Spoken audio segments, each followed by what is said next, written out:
Broadcasting live. It's America's longest running talk show on computers. It's Computer America, bringing you the biggest names in technology with guest interviews, new products, and your emails. Listen live at computeramerica.com on any device around the world. Email the show at live@computeramerica.com or find us on social media. Be sure to check out our website for contests, giveaways, show notes, live video stream, podcasts, and more. You're listening to Computer America. Hello and welcome into the Computer America Show. We are the nation's longest running, nationally syndicated radio talk show on computers and technology. Thank you for joining us once again. I'm your host, Ben Crossman. I hope all of you are having a great day. As we get things started here, we are going to be talking about, well, cryptocurrency, and it's been brought up a number of times here on the show, and we've tackled it, I feel like, from a number of different angles. But this one, it seems to be the company that will be joining us today, Latium, they will be kind of approaching it from, a bit of a different one, where they will be actually supplying their own cryptocurrency, and we're going to get into kind of the hows, the whys, and the whats of it all. So before we do that, a few things I should mention, including computeramerica.com. That's where you'll find everything having to do with the show. Be it a link to our guest website, any videos that we do, any articles that we discuss later on in the program, just anything and everything having to do with the show, you can find it over at Computer America. While you're there, be sure to check out the contest that is sponsored by Logitech, where every single Friday we give away a prize to a lucky listener. And hey, we could be reading your name live on the air as we give it away every single Friday. And then the last thing is, of course, our live streaming, where you can watch Computer America and not just listen.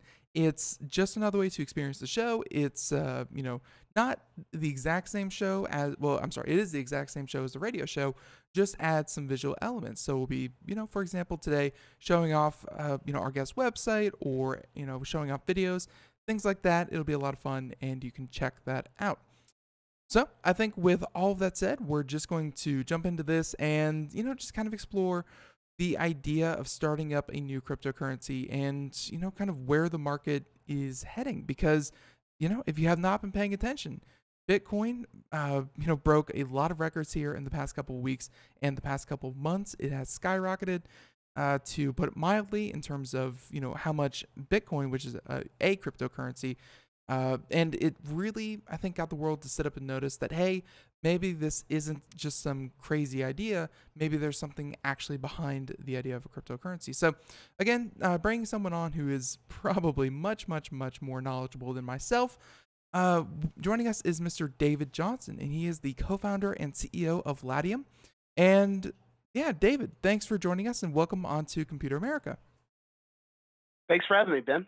Yeah, this is going to be great. So I think when we talk, or whenever this topic comes up, I like to not take anything for granted, because there are a lot of buzzwords, keywords, a lot of language that I think in everyday lives it really doesn't come up much. So if you could give us a little bit of a background on cryptocurrency, and then flow that into Latium, and how the idea of starting up Latium kind of came from that. Sure, Ben. Well, basically, as most basic elements, a cryptocurrency is nothing more than computer code. It's an encrypted string. It's based on cryptography, which is a private and a public key string. And I don't want to get too technical, but that's really what it is. There's two parts of the string. The public address that everyone sees is the public side, and the private key is what allows that person access to those Bitcoins. And when a Bitcoin is transferred, all that's taking place is tokens are being moved from one cryptographic address into another one, right? And all this is stored in something called the blockchain, which is just a ledger of transactions. Think of it as like a giant QuickBooks that's 200 gigabytes. Right. And so really, at simplest terms, that's all that's really taking place. It is literally a piece of computer code that is encrypted. And what makes it secure is the person holding the private key not giving it to somebody. Right. Yeah. And I think I think a lot of people, if you're getting into cryptocurrency, I believe you're talking that these addresses are essentially wallets, and I I think that one thing that kind of confused me in the beginning and maybe confused a lot of people out there, could you talk real quick just about, and explain the idea around wallets? Because we've heard things like, some guy threw out a hard drive, it had like 2,000 Bitcoin in it, and it's in a landfill somewhere rotting away. And I think to a lot of people, you think digital code, I mean, shouldn't that be stored in the cloud? Shouldn't that be, recoverable by some other means of backup or things like that? Can you explain the idea of a wallet and how that kind of ties into digital currency? Sure, sure. I mean, a wallet really is nothing more than a storage facility, right? It stores the public and private key side of a cryptocurrency transaction, right? So the wallet itself isn't anything more than software. It's just holding that string of characters, right? And it knows what the private key is. Therefore, it has access to transact on it, right? So when people are talking about, a hard drive being lost in a landfill, really what they're saying is someone lost their private keys to a cryptographic key set, right? The public key is still available. It's on the blockchain, but the private key has been lost. And if you don't have that private key, there's no way to recover it. Now, somebody could very well store that in the cloud. One of the reasons that a lot of people don't is obviously if something's stored in the cloud, it's in a shared environment. And that probably scares a lot of people from a security standpoint, because if they have your private key, they can transact on your Bitcoins. They can send them. They could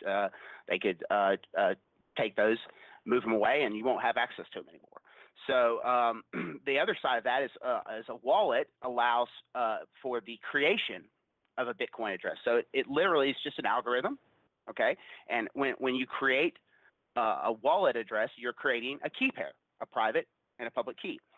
You can also integrate a password into that when you do it. So if someone gets a hold of your wallet and you don't have a private key, you don't have a password, there's the possibility that they can get into that. So it's just an extra layer of security. So, and you put it out there and it's pretty straightforward, but we're seeing cryptocurrency used in a number of different applications. I think one of the slowest, but is starting to pick up traction, is in kind of, in replacement for, the currency that everyone, US dollar, yen, British pound, whatever, what have you. The idea of using Bitcoin as regular currency seems to be picking up steam, but we see it in a lot of other fields, much kind of quicker. And I kind of wanted to ask you why cryptocurrencies, and we're going to talk about the differences between Bitcoin, Ethereum, and yours over at Latium. But why are cryptocurrencies so valuable to, I think, hackers and cybersecurity experts, and just as a currency of I don't want to say that it's a bad currency because bad people use it. Just it's a currency that seems kind of used by those groups of people so readily. Sure. Well, I would say that any currency is used by those groups of people. With crypto, obviously it's talked about more, and I think one of the reasons it's talked about is with any new technology, normally the established participants in the market are, they're a little resistant. An example of that would be like newspapers in the 90s. Everybody saw the internet, and they're like, oh, it's just a fad. Mm-hmm. But the history tells the tale that they were wrong. And I think that when you have an established industry like banking, or the government for that example, who is used to doing business a certain way, when technology comes around that can possibly disrupt the way business is done, their immediate view on that is going to be one that's negative. Because people in general don't like change, right? We're creatures of habit. So that's one side of it. Okay. The other side of it is that before cryptocurrency existed, drug runners and hackers were still transacting business. They were just doing it in fiat. Mm-hmm. So it hasn't really changed the landscape much as far as what's taking place. I think that the media is certainly shining a spotlight on the fact that this can be used because it's anonymous, right? So it could be used for those transactions. But I would say, just like any other currency, the amount of transactions that are going through, the mass majority of these transactions are legitimate transactions. They're people who are using these currencies to either purchase things or using them as a store of value, or they're building technology within the space. The legitimate side of the space is quite substantial. Right. Yeah. But I'm sorry. Please go ahead.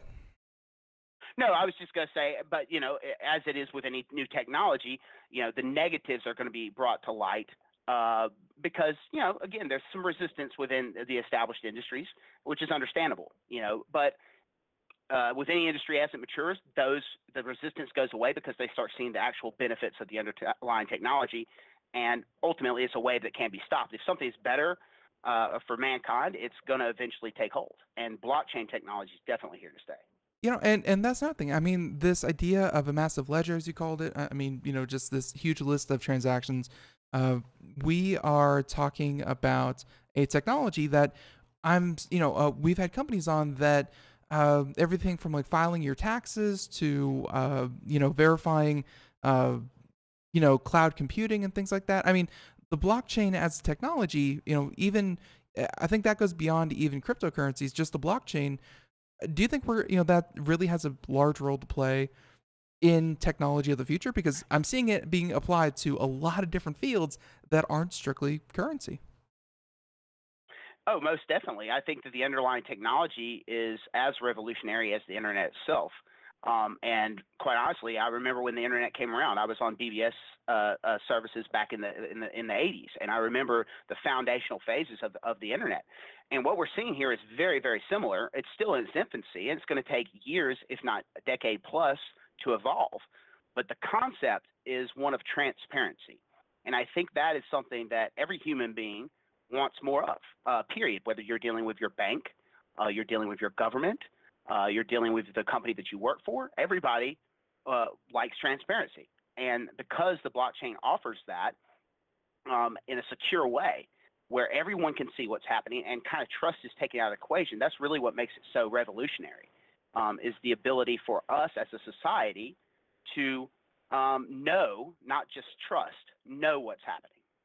Right. Yeah, and it's and you're right. I mean, going back to the previous point before about knowing what's happening with with these coins, knowing what is happening with all these companies that use the blockchain. I mean, it's super important. And again, to your previous point, that it's not just a bad currency.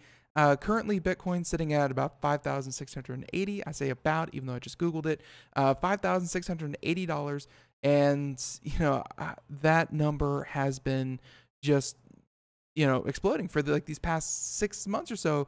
And I think people are starting to see cryptocurrency as an investment opportunity, because when something gains multi thousands of dollars per coin, the idea of the idea that it's investment currency really comes about. So let's get into, again, we're going to talk about Bitcoin and also Ethereum, but let's talk about Latium, Latium. And please, I'm sorry, correct my pronunciation. But your company, why did you start it, and what is it that you guys plan to do with with all this stuff? Well, as I was just saying before about the industry and the technology being kind of in its infancy. Well, one of the reasons it's in its infancy is because there haven't been major moves for adoption. Your listeners might very well be more knowledgeable in this space than most. But I would say that as far as worldwide penetration, this industry doesn't have a big foothold yet. There's a lot of PR. There's a lot of talk about the space. There's a lot of talk about blockchain technology, but it's still very young. And one of the reasons for that is that we kind of develop technology for ourselves, meaning that the industry works with people within the industry, and we make protocols and technology that's kind of suited for our own needs. But no one's really putting an olive branch out there, to the general public. And so, in 2013, when I got involved in cryptocurrency, I could see at that point that at some point, just like any industry does, it has to transition and gain acceptance from a mass, the majority of the population. And it can't do that if we're only developing very technically complex applications and things that require technical know-how. Your everyday person, again, might not be your user, but the everyday person, they're used to clicking a button and getting an instant result. They're not used to dealing with encryption strings and encrypting wallets and blocks and hash rates and downloading massive files in order to make this thing work. So Latium is it's a bridge. It's a bridge between all this cool technology and the everyday person. It allows anybody with any type of skill set to come in and immediately become a crypto user through tasks, right? So it's a tasking app. Anybody can come on and say you wanted to get somebody a Facebook like. Well, now you're a crypto user because you're paid in crypto. Maybe you cut lawns for a living, right? It's both digital and physical.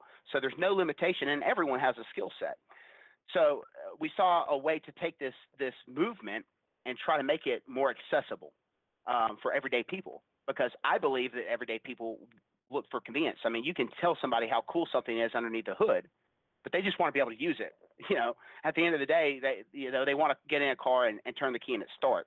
Yeah, I definitely attest to that. I mean, even with our listeners and even with just the industry in general. I mean, Bitcoin and Ethereum, if you can get into it, great. There's a lot of guides, there's a lot of videos, a lot of articles on how to get into it. But I think you're absolutely right. I mean, it has to get to the point where it's comparable to a PayPal or a debit card that's issued from a bank. Like, you're talking about strings, but I think, the average person, myself included, like if I had to use this in everyday transactions, it has to get to the point where it's like Apple Pay simple or, 4-digit PIN number, debit card simple.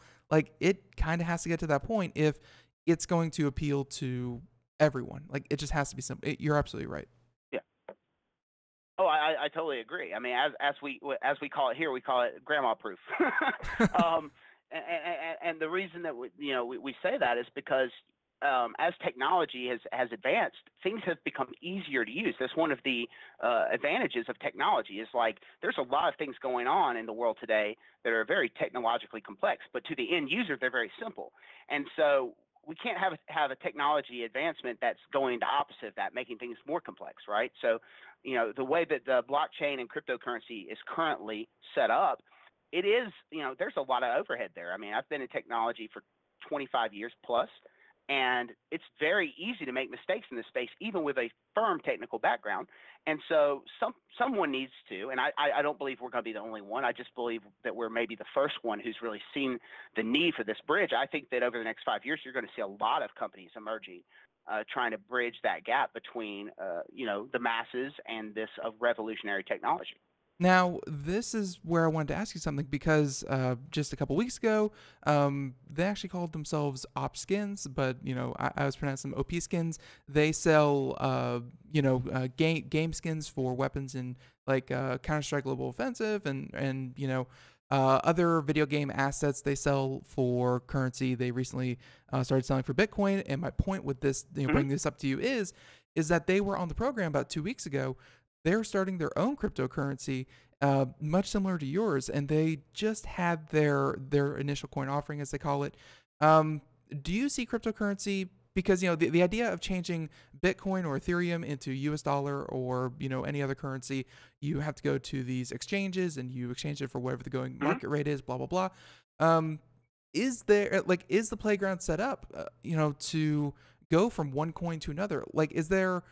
First of all, is the infrastructure there for multiple coins, and is there a need for the way you make it kind of sound is like maybe Latium will be your coin of kind of working and bartering, and then you transfer that into Bitcoin for paying things, and you transfer that into Ethereum for privacy and investment. I mean, do multiple coins serve can multiple coins serve multiple purposes? Oh, well, most certainly. And I think that obviously the underlying reason for that for most people is store value. People want to put their money, just like why people would hold gold or hold dollars or hold yen. It's the same concept. And I think those things definitely can coexist.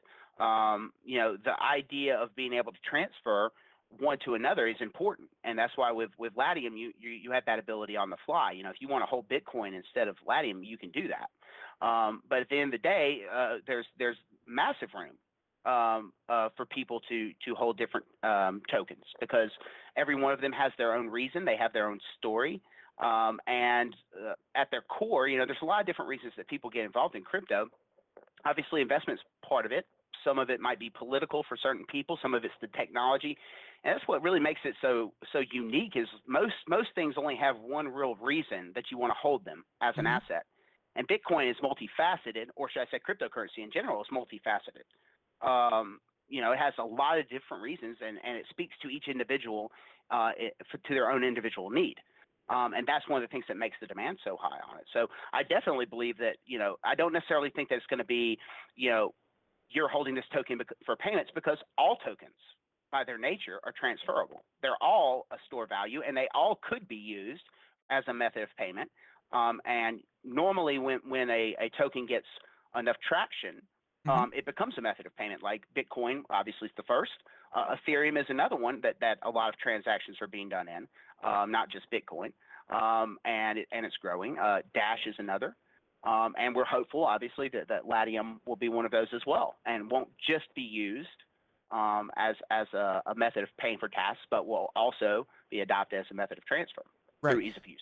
Right. So let's get into the underlying technology behind it, because my loose understanding of Bitcoin is that, I remember about 2, 3, 4 years, about 4 years ago, we started having the first people on the show that were selling mining computers, little mining rigs that were just tiny things. The idea that you had to mine for Bitcoin, which was essentially giving processing power to those ledgers, authenticating them, and essentially you would get, you would receive payment in Bitcoin for lending that computing power. Let's talk about Latium. Does it have a similar kind of method, or I'm seeing here that you have X amount of coin already available, or I'm sorry, going to be available, and you're going to release that with obviously an initial coin offering. How do people get Latium, and how do people earn Latium, and when does this all happen? Sure. Well, at this phase right now, we're having our initial token sale, which is kicking off November 15th with a whitelist sale. A whitelist sale is basically us trying to ensure that we get even token distribution, because a lot of these sales have been consumed by a very small group of people. That's not really good for the token stability, right? So the whitelist gives us the ability to kind of distribute those tokens and make sure that there is a good mixture of participants in the market. That's followed by a general sale on November 28th. And that will be the only availability for the token up until the app is released. And the app is scheduled for release first to second quarter 2018. We have a lot of the technology already built, but we still have a good bit to do on the mobile side of the development. But once that is done, anyone with a with a skill set, anyone with a skill set at all can come onto the app and immediately earn Latium by performing a task. Again, it could be any plethora of things that they could choose to perform. Something a physical task like showing up for a restaurant, right? You have a restaurant open, you need people to show up. Latium has one-to-many tasking, right? So it allows me as the restaurant owner to say, I need 300 people to show up at my restaurant, and I'm willing to pay them X amount of Latium to do that. So the participants show up by their GPS coordinates, and the time that they're in place, they're automatically paid, and everyone's happy. And now they're a crypto user. So you're saying, and this is, I think we just got something very, very interesting. So this is going to be, not exactly split up into, kind of task givers and task doers, but rather it's just going to be a system of currency, to kind of facilitate your, this app, obviously. And I mean, let's talk more about these tasks. You mentioned, owning a restaurant. Who can create a task and who can complete a task? Anyone and anyone. So anybody who needs something done, anyone who's willing to do something. It's not limited by a niche market. It's not like say freelancer or something along those lines. It's more like Craigslist, right? You have something you need done, and there's a resource of people there wanting to do it, and we're just a place where those people can meet. What makes it really unique, outside the fact that I don't believe that there's any general digital and physical tasking apps out there. There's one, there's the other. It is our proprietary AI rating system, right? One of the problems we've had, and we experienced this as a pain point for ourselves as working on these sites like Freelancer and Fiverr over the years, being in the digital space, you're constantly needing things done. Well, a lot of these sites, you have a real problem with trust. You don't know who you're working with. You don't know if their reviews are actual reviews or if they're manufacturer reviews, paid for reviews. And so this is a problem that we saw in the industry, and we solved that by totally taking human opinion out of the equation. So instead of someone getting like a 5-star rating, they literally have like a FICO score, a 0 to 1,000, and it's totally AI driven. Outputs a single number that anyone can look at and use. And everything you do on the app impacts that score for better or for worse. That is super interesting because I think that the market that you're talking about, it's kind of it's kind of like the service industry, but it's it's kind of people wanting to employ themselves. Think of it like Uber and Lyft and things like that, where you kind of sign up with a service and then you get to work as much or as little as you want, and hopefully you can earn yourself pay by doing these things, whatever you want to do. That kind of market is certainly taking off in the past couple of years. I mean, where are you hoping that, or at least where do you think that Latium is going to really take off or really kind of shine? Because I could see this for you mentioned a couple different sites, artwork and little things where, like, obviously someone wouldn't need an artist for full-time pay for 6 months, blah blah blah. Where do you see this, like, really probably going to develop a good niche for? Well, I think that its scope is broad. I think obviously when it first hits the market, it's going to be somewhat niche based. But I think that the functionality set has intent to scale into any other industry possible. Of course, because it's crypto based, there's a good possibility that our first industry will be crypto. Because there's really nothing like this in the space. So we foresee a lot of people in this space getting behind the app and using it for crypto-based tasks. However, in order to accomplish our goal of adoption, we've got to branch outside of that. So the feature set is by no means limited by the task itself. The task is limited by the person creating it, and that's it. And it's not limited to a simple task. You mentioned like artwork, getting a logo drawn up, getting a Facebook these are all things that you could do with the app. But you could also do something more complex, like a community project. Build a park, right? There's a lot of potential within the functionality as far as how people can use it. I'm a firm believer in letting users tell me how they want to use something, and then catering to that need through functionality over time. I think the smartest companies out there are great examples of that. They come up with a general concept, and as the market comes in, they kind of refine that product around what users want instead of trying to preconceive what people are going to do with something. With something this broad, there's a lot of functionality, and it can be used in a lot of different ways. Right. Very, very well said. And by the way, holy crap, you have John McAfee as an advisor on this project. Oh, you just saw that. Yeah. Nothing strictly bad to say about the guy. He's just been in the news, over the past couple of years. He certainly is a character. He's a prolific name in technology. And again, I don't mean to derail this conversation too much, but what role or insight or has he played in Latium? Well, first of all, I'd have to say John's an absolute genius. John is one of the kindest people I've ever met, but he's very, very intelligent and astute. He could talk to you about anything, and he could talk to you about anything for hours.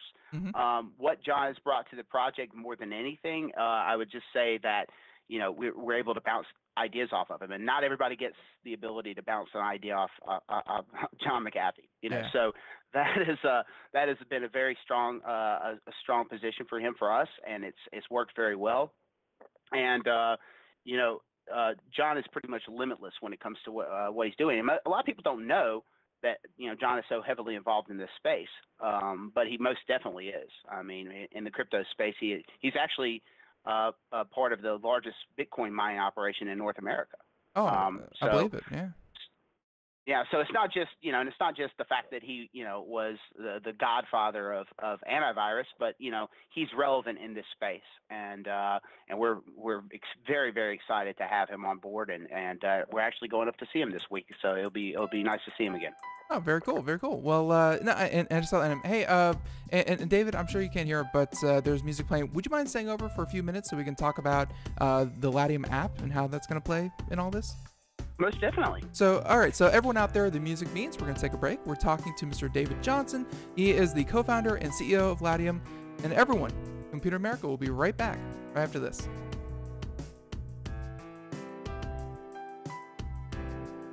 We are all Brother Wolf. 10 years ago, a group of locals banded together to create positive change. We took animals into our homes, held adoption events at local retailers, and talked to the community about our mission to help build a no-kill Asheville. A decade later, we have achieved so many victories for animals in need. There's been so much progress, yet there's still so much to do. As part of our year-long celebration, we encourage you to become a member of our special Compassionate Circle program. With a monthly donation of $10 or more, you will have behind-the-scenes access to the work we are doing at Brother Wolf. Our goal is to reach 1,000 members because we receive no government funding. Working together, we can help build and sustain no-kill communities. Learn more at compassionatecircle.bwar.org. We are a 501c3 tax-deductible organization.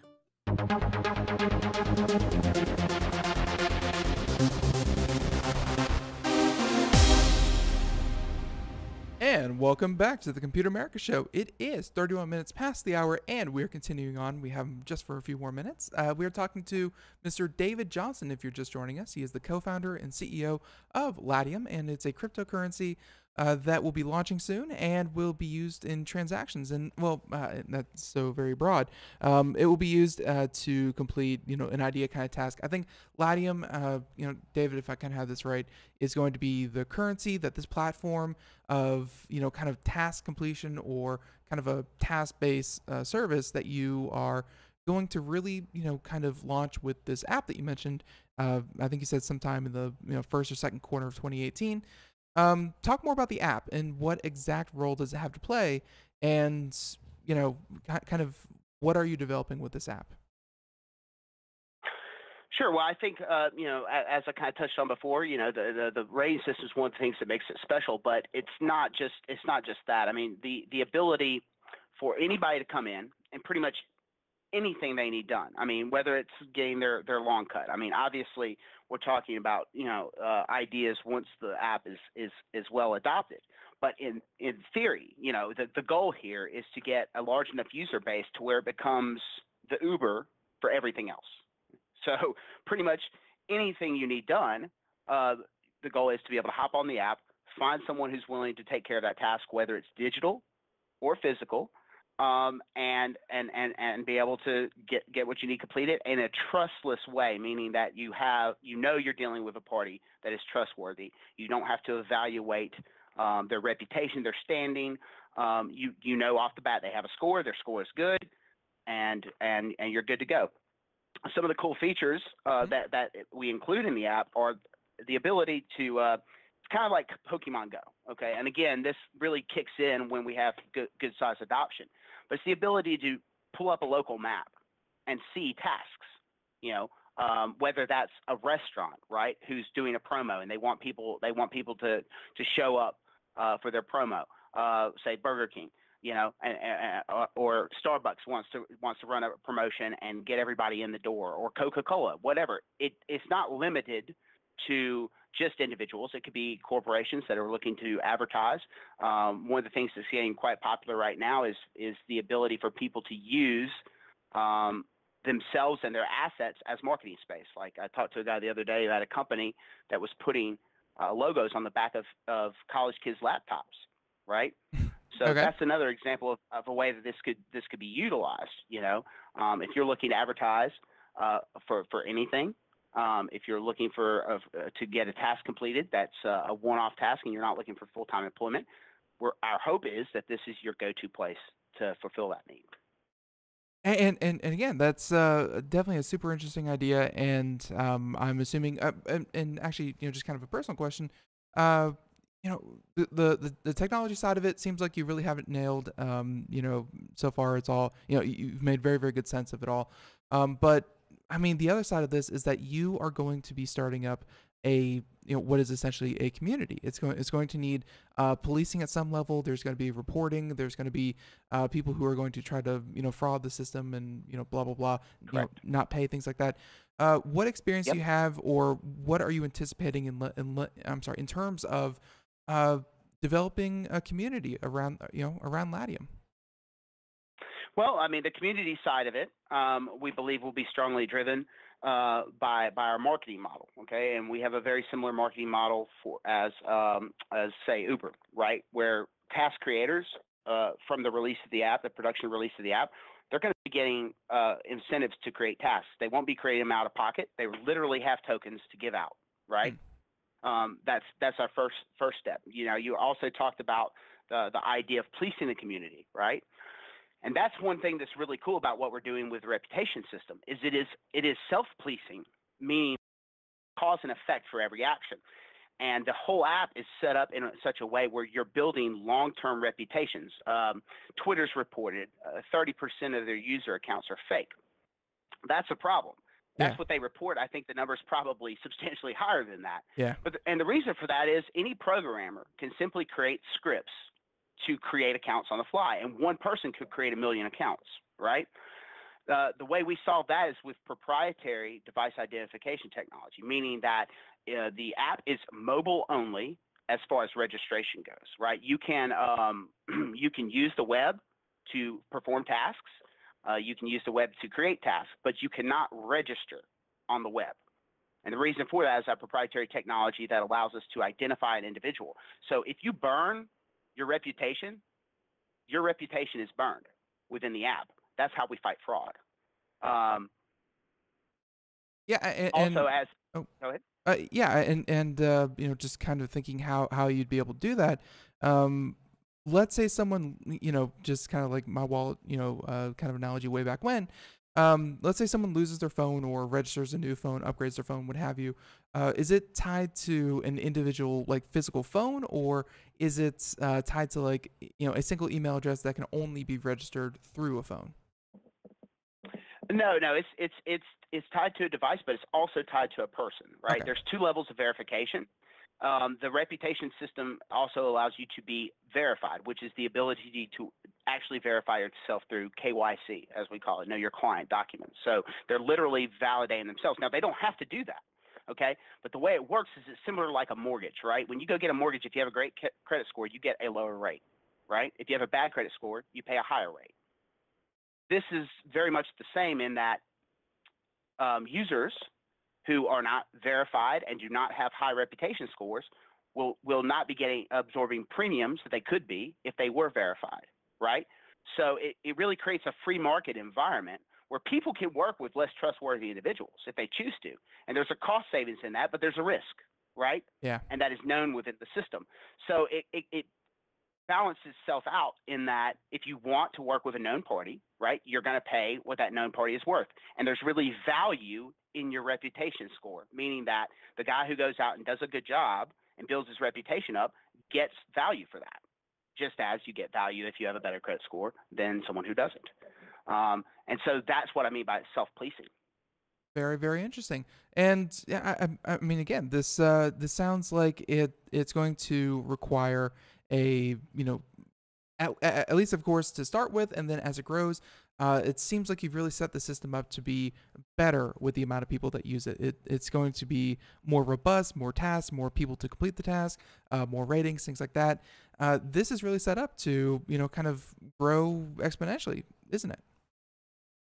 That's the thought process, and because everything is AI driven as far as the reputation it learns as it goes. So it's only going to get better.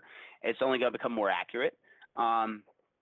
And we believe that the adoption side of this is a big part of our story, and I think that we have a solid roadmap to be able to get adoption from inception. We don't believe that it's going to be difficult for us to get people wanting to do tasks for money. That's something we actually have people asking us every day when they can do that. To us, the real hinge pin in this is getting people to create tasks, and we feel like Uber's model has worked for them, and we're going to kind of mirror that. Yeah, no, and you're right, and you named a couple of different ones. There was another service that we interviewed a couple of years ago, and they did pretty well but they took it from like a corporate standpoint where, like let's say the Walmarts of the world could, send, instead of sending someone from corporate all the way across the United States to check out Walmart number 138583, to see if they set up a display stand for their advertiser, they could just, kind of open up this app and you could check it for corporate by taking pictures, things like that. And that did very well. And I think that, something like Latium for the consumer side, not even so much I'm sure if businesses wanted to use this, but for the consumer side as well, I've never heard anyone who had not heard of Craigslist at this point. It's, Sure. You certainly have seemed to have struck something that people like, and it's mixing in that idea of cryptocurrency that I think a lot of people don't quite understand. So if I'm getting this right, you simplify the cryptocurrency side, which is going to help a lot of people, and you are mixing it with an element of something that people probably already do on a weekly or daily basis in their everyday lives, getting tasks done, using the internet. So it's a really good combination. Congratulations. It's a great idea. Well, thank you, Ben. We're definitely excited. Yeah, so if people want to find out more, obviously we did a pretty good run through. I apologize for keeping you over, a few minutes, but if people want to find out more, where can they head off to? Well, we would suggest anybody who wants to know more to go to our website, which is latium.org. That's LATIUM.org. You can read our white paper, which is, it's a good 12, 13-page read of everything about the product. So, and you can also connect with us. All of our social links are on the site. We're pretty active in chat rooms pretty much 24 hours a day. So if you guys have any questions, feel free to drop us a line. We'd be more than happy to answer. Perfect. And everyone, once again, computeramerica.com, we have a link to Latium right there on our homepage. Check that out. It'll be up there for the next 10 or so days. And check it out. This sounds super interesting. And David, thank you for coming on. This was a lot of fun, very informative. Ben, thanks so much for having me. All right, have a great one. Bye-bye. You too. Bye-bye. All right, everyone, there he goes. Once again, David Johnson, co-founder and CEO of Latium. Check it out. They once again, they have a big shiny countdown, about a month until their initial token offering, as they're calling it. And yeah, hey, could be, it's one of those projects that to kind of get out ahead of it and to have them on the show and talk about it, obviously to drum up support and interest and, kind of point people and say, hey, this is the thing. That's certainly one thing that we, definitely like to do here on Computer America. But another thing is to see kind of where they land in a year, to see how it's developing and how it's, kind of shaken out after a year. So looking forward to contacting them again, and everyone, check it out. All right. So in the meantime, we are going to go ahead and do computer and technology news. That's brought to you by Fire Dragon Security. So here we go.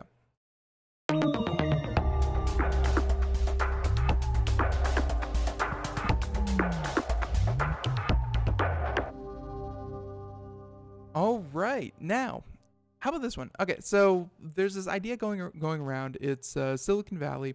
They are pushing this idea, and I'm sure there are other kind of pockets that are really pushing it. But the tech, the little kind of tech ecosystem, the idea that, well,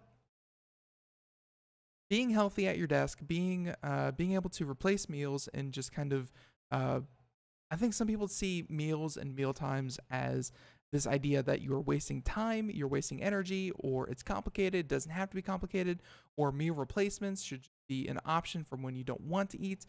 You just suck one of these things down and you're good to go for another, however long until your next meal. And there's a number of different products out there. One of the most popular, I believe we had them on the show, but they're called Soylent. And yes, obviously a play on Soylent Green, but they're not made of people. Though they're banned in Canada, not for containing human flesh, but rather Soylent banned in Canada for not actually being a meal. Which you'd think, well, then what does it classify as? Here we go. So, this coming to us from Gizmodo and Mr. Jennings Brown.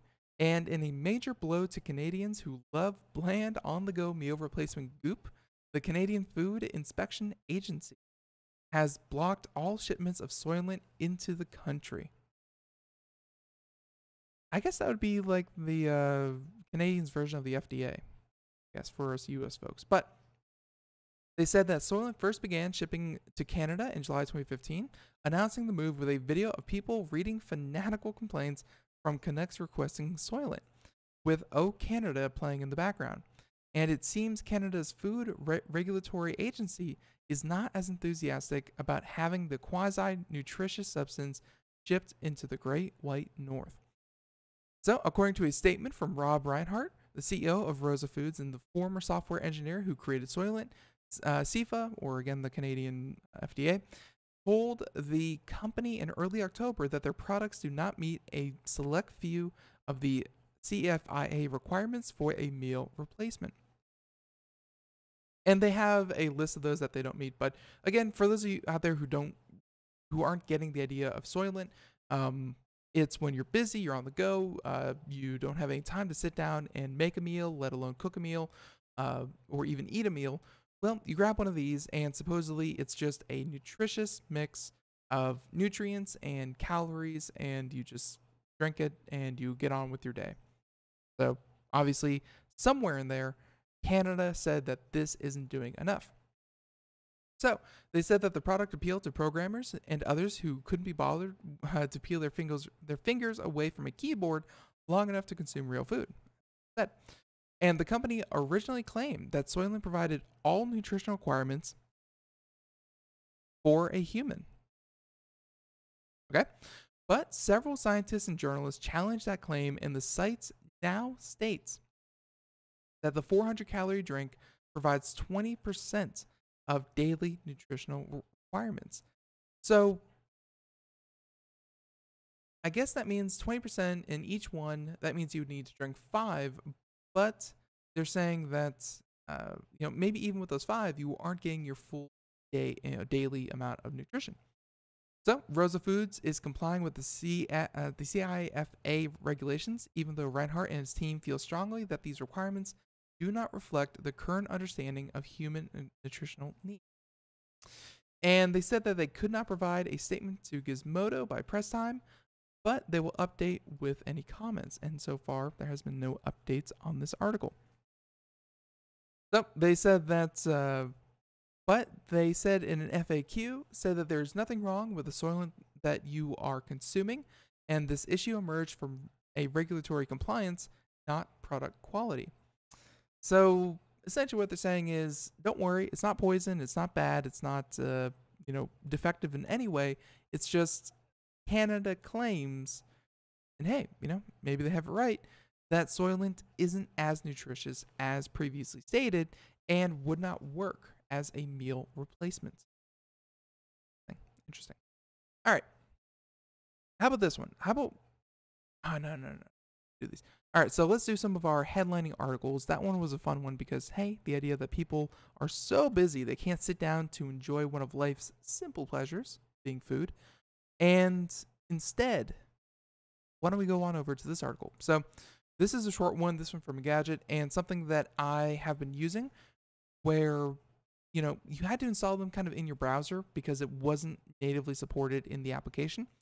But Gmail seems to have finally gotten to this point where this coming to us from Engadget, Mr. David Lum, and Gmail's third-party add-ons are ready to make short work of your inbox. That's what I like to hear. Because I don't know about you folks, but especially for here at Computer America, we receive a lot of pitches, a lot of stories, a lot of leads, and a heck of a lot of spam. And add-ons, they make going through your email super, super easy. Could not live without them.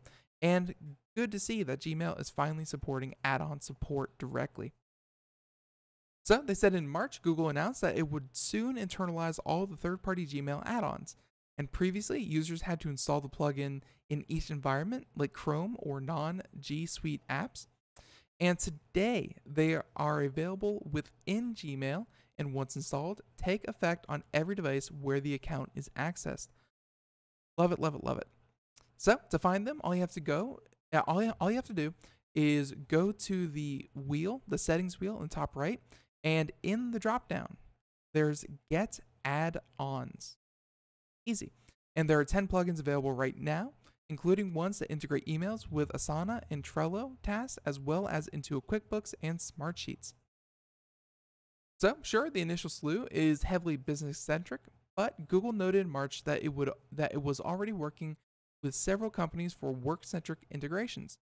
And they said that if you're a developer, you can also easily create add-ons for your app or your organization. Write your add-on code once, and it will run natively in Gmail on web and Android right away.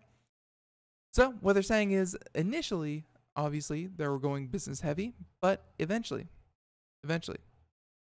they said, and well, actually, let's finish the article and then we'll say that. But unfortunately, it seems that the add-ons are only live on browsers and on Android devices at the moment. So iOS, left out the mix.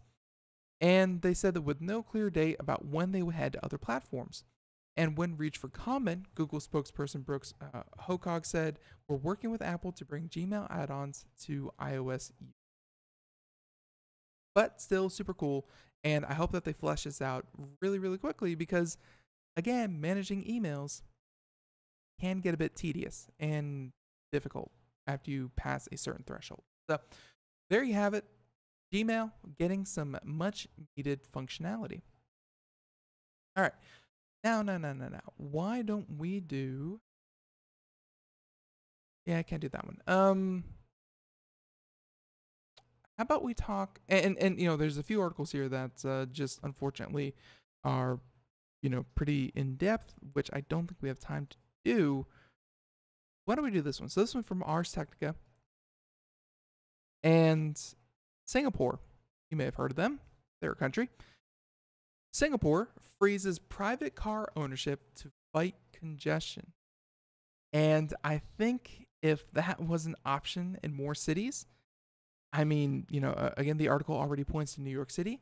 Well, yeah, you know, they'd probably do it too. So Singapore is capping the number of private passenger cars allowed on its streets, the city transportation regulator announced on Monday, where Singapore is a city of 5.6 million people packed into an area smaller than New York City. 5.6 million people. So, like any big city, it has to worry about traffic congestion, but as a sovereign city-state, it is able to take more extreme measures than most cities. And to own a car in Singapore, you need a certificate of entitlement from the Singapore government, and the supply is limited, and certificates are distributed by auction. So obviously, you know, hey, the wealthy get it, and everyone else, bite your thumbs. And each year, the government sets a target for the growth of private vehicles and auctions off a corresponding number of certificates. And next year, the growth target will be 0.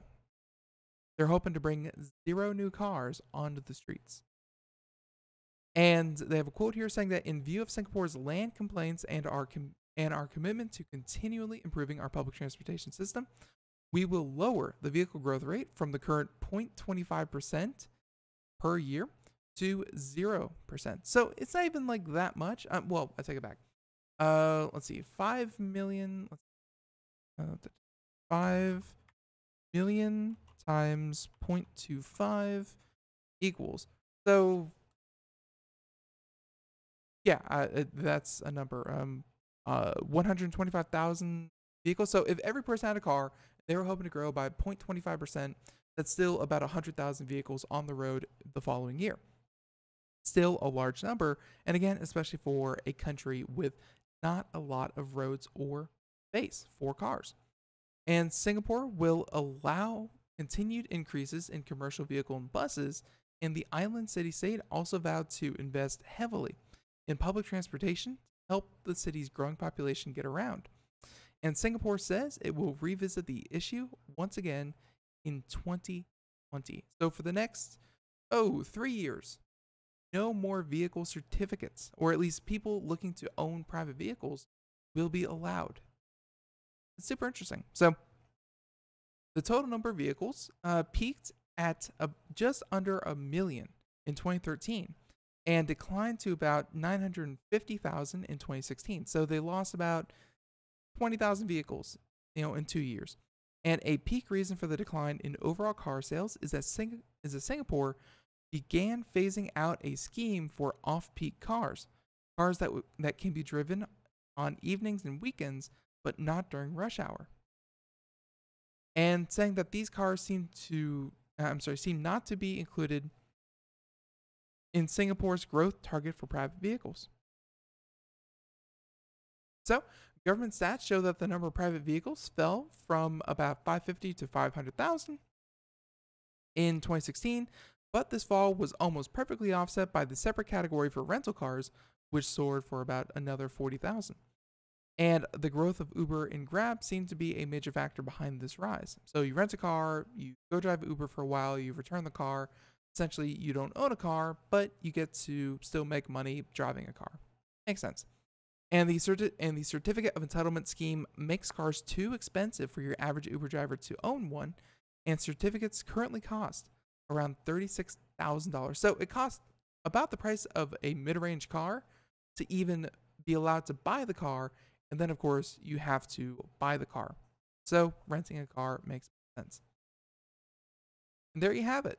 So if you're in Singapore, you are not allowed to buy a car by government decree.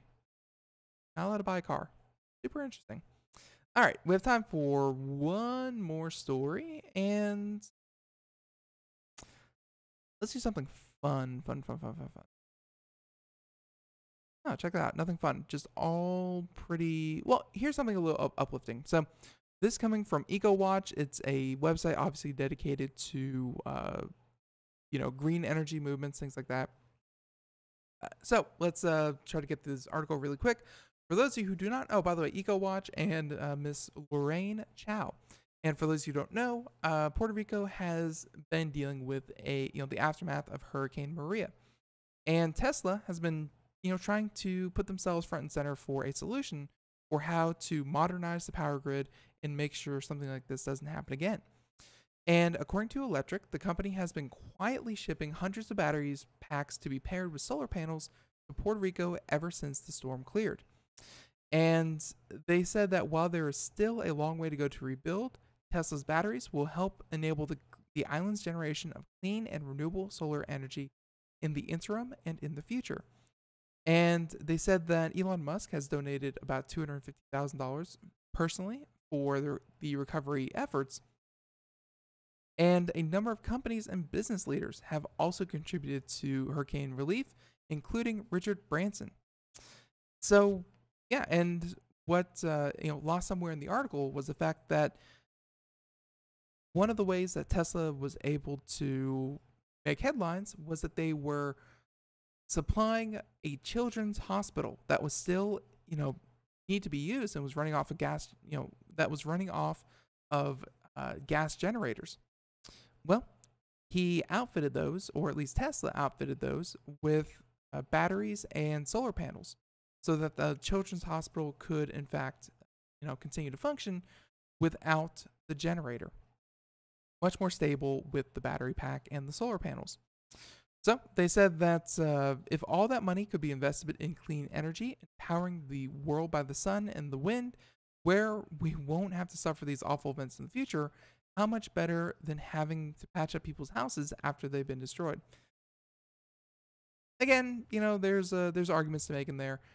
Obviously, any kind of infrastructure can be damaged by natural events and natural occurrences, but Tesla, Richard Branson, and many, many people are looking at clean and renewable energy in fixing up old, aging power grids. So there you have it, just flat out of time. I want to say once again, thank you to Latium for joining us here on the program. If you want to hear about this interview or anything else here on the show, check out computeramerica.com. And in fact, we have a podcast version of the show that's pretty much this entire show in its entirety. Yeah, check that out. Available through places such as Google Play, iTunes, of course, iHeartRadio, Spreaker, things like that. Makes it very, very simple. And of course, thanks for listening. And for everyone out there listening on IRN, thank you so much for tuning in. So in the meantime, well, here for Computer America, that's just about it. Be sure to tune in tomorrow on the program as we talk with, let me get this right, Mr. Scott Schober, and he's all about cybersecurity, keeping yourself safe, and the latest and greatest when it comes to cybersecurity news. So, everyone, if you haven't noticed, Destiny 2 just got released for PC. I will be incommunicado for the next, rest of my life. Everyone, enjoy your gaming, enjoy your day. Catch you tomorrow. Bye-bye.